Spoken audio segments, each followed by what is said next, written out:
Next topic brain development. మనందరం కూడా brain development గురించి తెలుసుకుని తీరాలి. ఎందుకంటే అసలు పిల్లలు బ్రెయిన్ డెవలప్మెంట్ అంటే ఏంటి, బ్రెయిన్ డెవలప్మెంట్ ఎలా జరుగుతుంది అనే విషయాలు మనం తెలుసుకున్నప్పుడే మన బోధనని మరింత చక్కగా చేయగలడానికి, చక్కగా అర్థవంతంగా చేయడానికి అవకాశం ఉంటుంది. మన NEP 2020లో ఆల్రెడీ కస్తూరంగన్ కమిటీ ఏమని చెప్తున్నారంటే 85% ఆఫ్ ది బ్రెయిన్ డెవలప్మెంట్ 6 సంవత్సరాల ప్రాయానికే జరుగుతుంది అన్న. డెవలప్మెంట్ అంటే గ్రోత్ వేరు, డెవలప్మెంట్ వేరు. గ్రోత్ అనేది ఎదుగుదలను చూపిస్తుంది, డెవలప్మెంట్ అనేది లెర్నింగ్ స్థాయిని చూపిస్తుంది. డెవలప్మెంట్ అంటే అభ్యసన ఎలా జరుగుతుంది, ఏ స్థాయిలో ఉంటుంది అనేది ఈ యొక్క డెవలప్మెంట్ లో మనం చూడగలం. ప్రారంభ సంవత్సరాల్లో మెదడు అభివృద్ధి సబ్ మాడ్యూల్కు స్వాగతం. ఆలోచిద్దాం.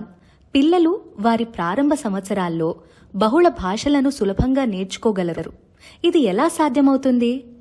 పిల్లల మెదడు అభివృద్ధి ఎలా జరుగుతుందో ఆలోచించండి.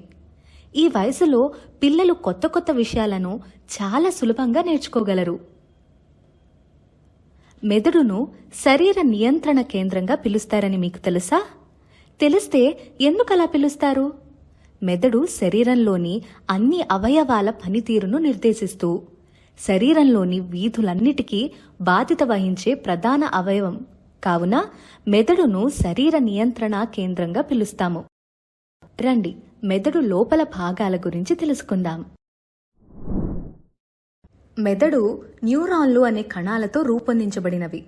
మెదడు ఒక ఇల్లులా భావిస్తే ఇంట్లో ఎడమ భాగం, కుడి భాగం ఉన్నట్లుగా మెదడులో 2 భాగాలు ఉంటాయి.